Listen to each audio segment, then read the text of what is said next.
Welcome to Salsido Paranormal. I'm your host, James Salsido, and tonight I am continuing my review of The Book of the Damned by Charles Fort. As always, you can find all episodes of the show, along with links to social media, ways to listen, and ways to support the show at the website, and that is salsidoparanormal.com. That's SALSIDO paranormal.com. And support is there's many ways to support the show. There we go. If I can stick to the way the intro is supposed to go here, you can share the show with others and rate and review it on your favorite podcast platforms. You can sign up for the Patreon feed and get all the extra content from there for as little as $1 a month. And you can also check out the merchandise store and get T-shirts, all different kinds of shirts, really, not just T-shirts, and some other items with designs made by friends of the show. Please follow friends of the show. That'd be Jen, the Arcane Observer, who has her own channel and is the co-host of the show on Saturdays when she's able to make it.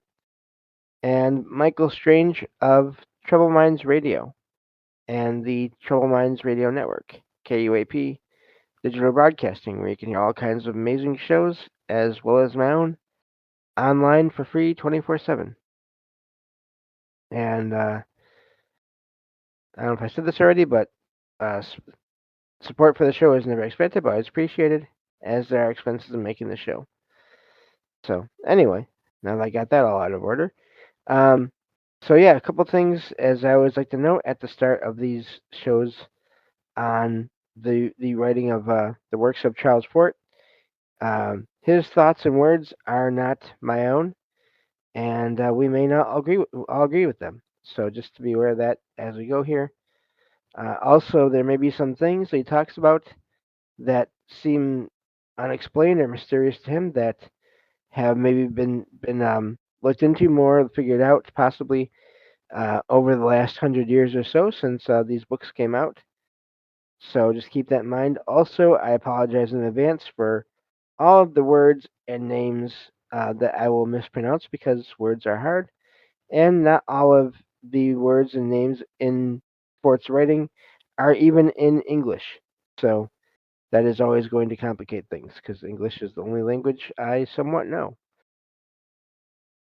So yeah, I think that takes care of everything, and we can get back to this book here and see how much further we can get in it. So, find my spot again. Okay.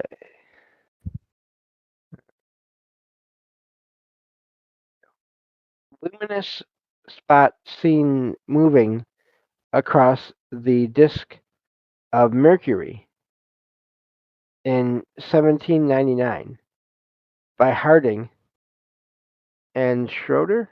Not sure. Uh, monthly notices of the Royal Academy of. Actually, I'm not even sure. Royal Astronomical Society. I'm not sure. RAS 38-338. In the first bulletin issued by the Lowell Observatory in 1903, Professor Lowell describes a body that was seen on the Terminator of Mars, May 20th, 1903. On May 27th, it was, in quotation marks, suspected. If still there, it had moved, we are told, about 300 miles, in quotation marks, probably a dust cloud, in quotation marks.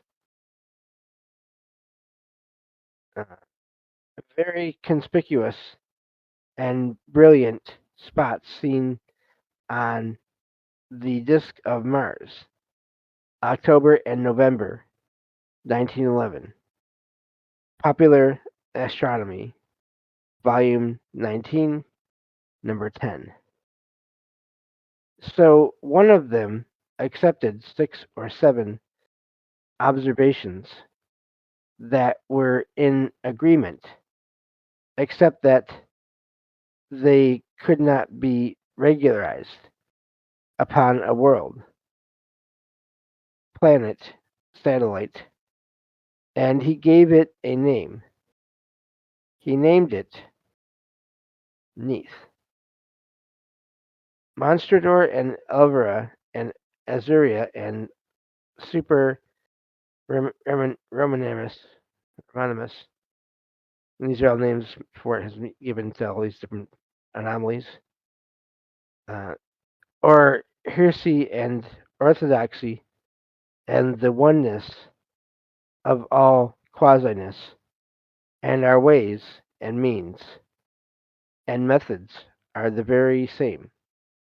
Or if we name things that may not be, we are not of lonely guilt in the nomenclature of absences.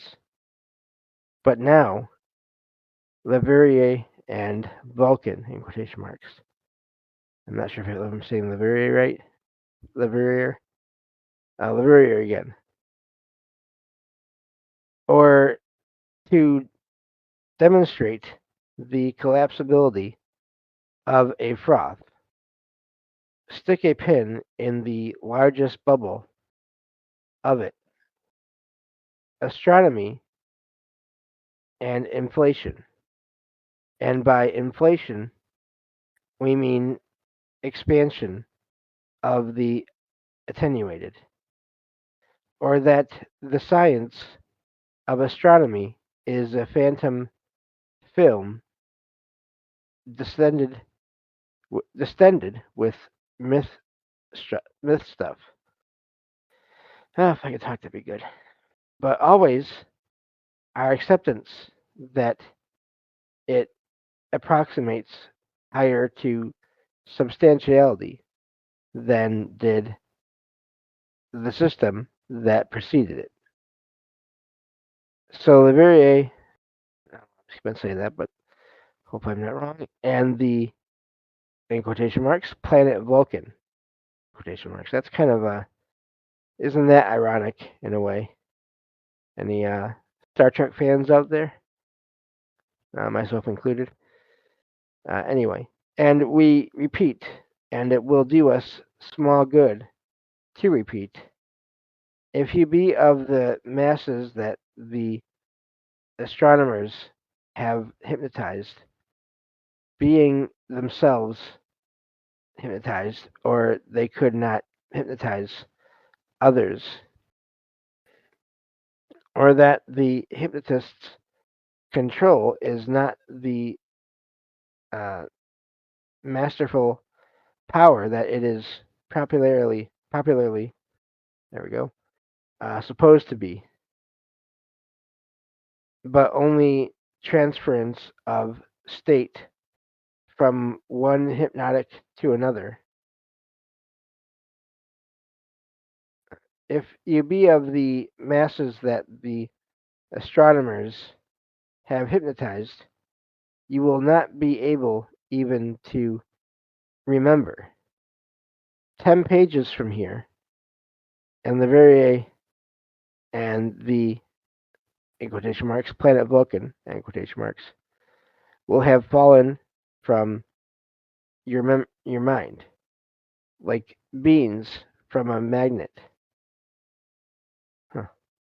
Or like data of cold meteorites from the mind of a Thomson. I'm not sure who Thomson is, but okay.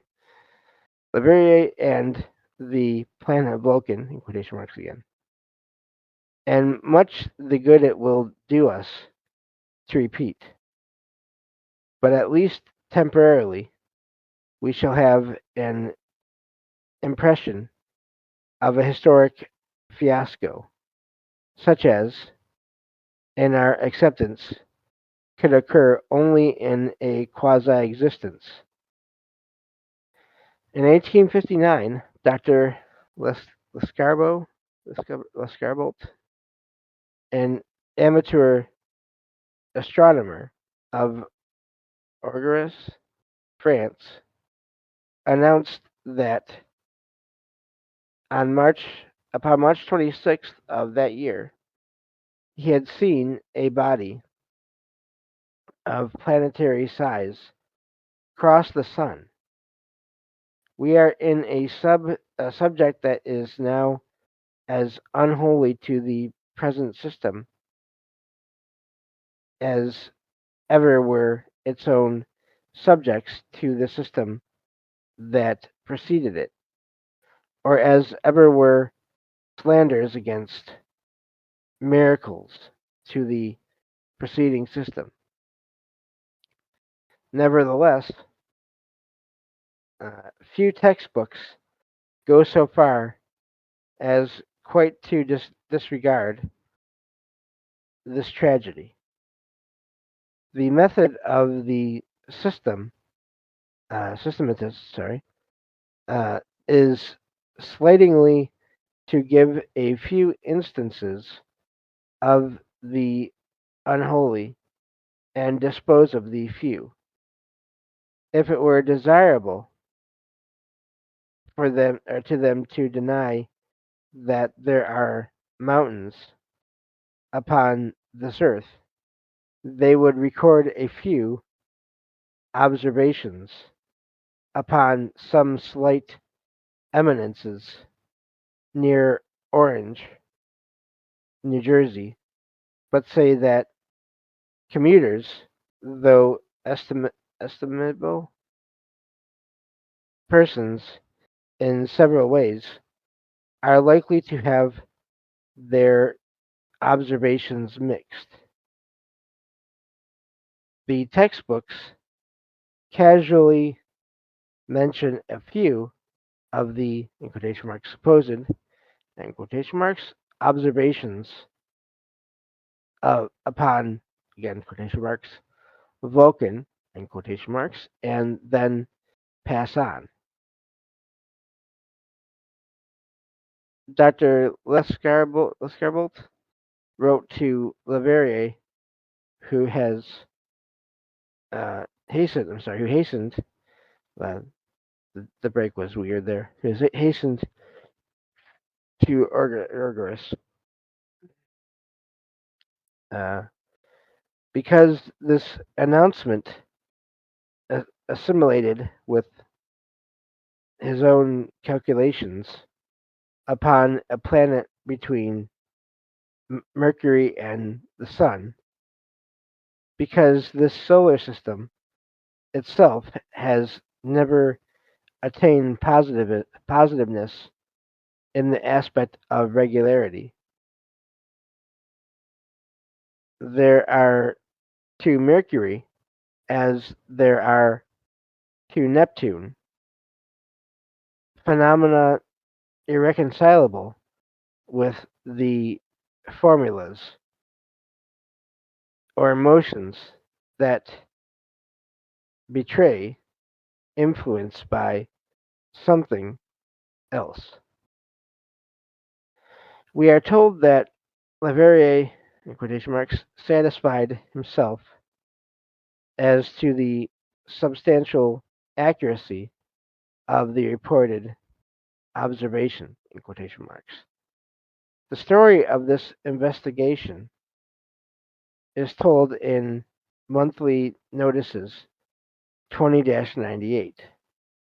It seems too bad to threaten the uh, naive little thing with our rude sophistications, but it is amusingly of the ingenuousness of the age from which present dogmas have survived.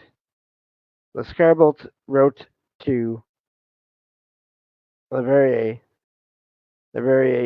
hastened to, but there's a space between that and the period there. I'm wondering if some text was lost.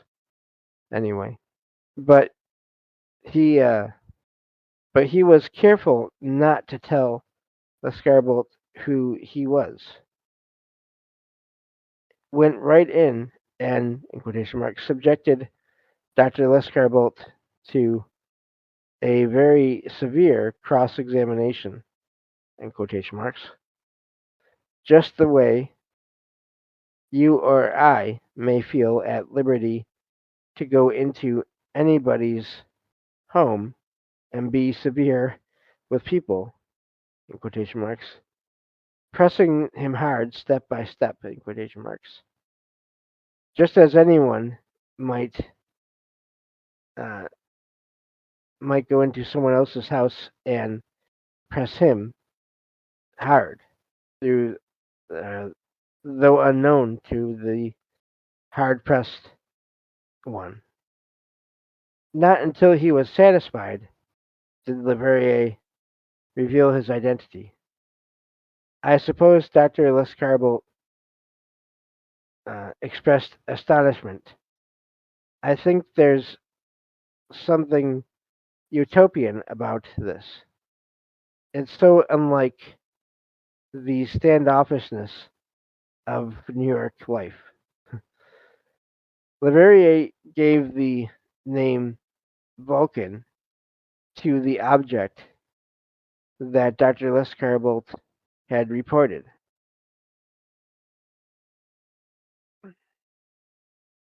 By the same means by which he is, even to this day, supposed by the faithful to have discovered Neptune, he had already announced the probable existence of an intramercurial body or group of bodies. He had 5 observations besides Lescarbolt's upon something that had been seen to cross the sun.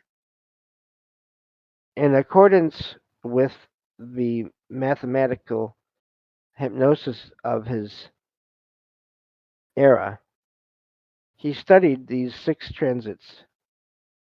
Out of them, he computed elements giving Vulcan a period of about 20 days, or a formula for heliocentric longitude, longitude at any time.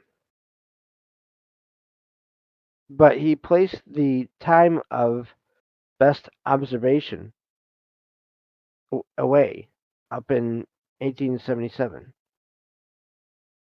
But even so, or considering that he still had probably a good many years to live, it may strike one that he was a little rash.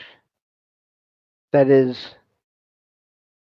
if one has not gone very deep into the study of uh, of hypnosis, that having discovered, in quotation marks, Neptune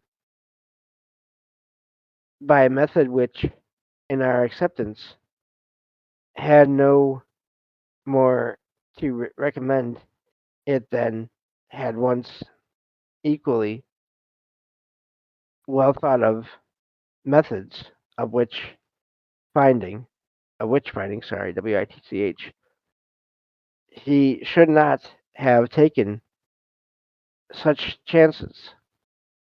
That if he was right as to Neptune, but should be wrong as to Vulcan, his average would be away below that of most fortunate. I'm sorry, fortune tellers. Wow. Anyway, who could who could scarcely hope to do business upon a 50% basis. All that the reasoning of a tyro, Tyro, in hypnosis. The date, March 22nd, 1877. The scientific world was up on its hind legs, nosing the sky. The thing had been done so authoritatively, never a pope had said a thing with more of the seeming of finality.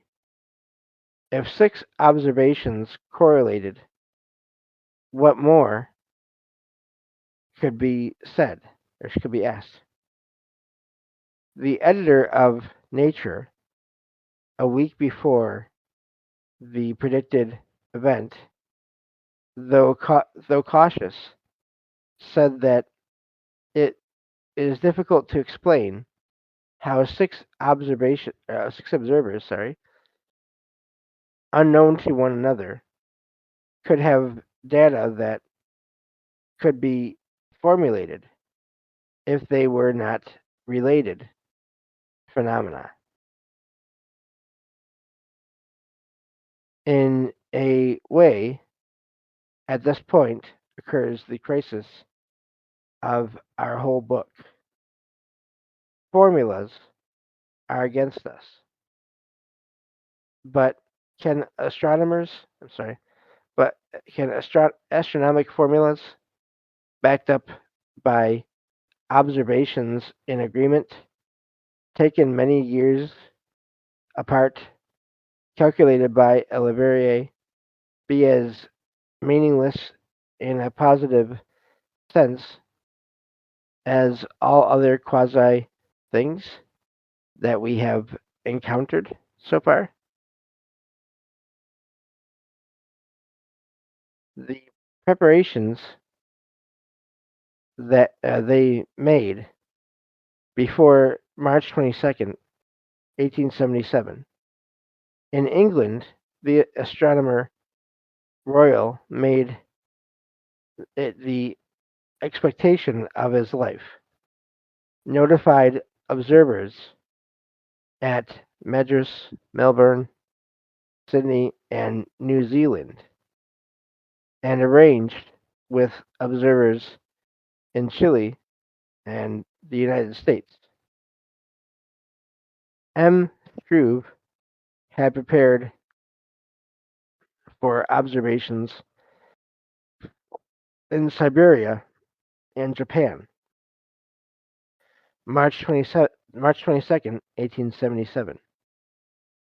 Not absolutely hypocritically, I think it's pathetic myself. If anyone should doubt the uh, the if anyone should doubt the sincerity of Leverrier in this matter, we note, whether it has meaning or not, that a few months later he died. Let's see here. Let's see how long. Yeah, so it's a short one. Uh, so one last paragraph here. I think we'll take up Monster Tour though. Another one of those plants he named. There's so much to this subject that we'll have to come back. Speaking of coming back, that's going to do it for today's show. Thank you all for being here and listening, and I will talk to you all next time on Salsido Paranormal. Take care.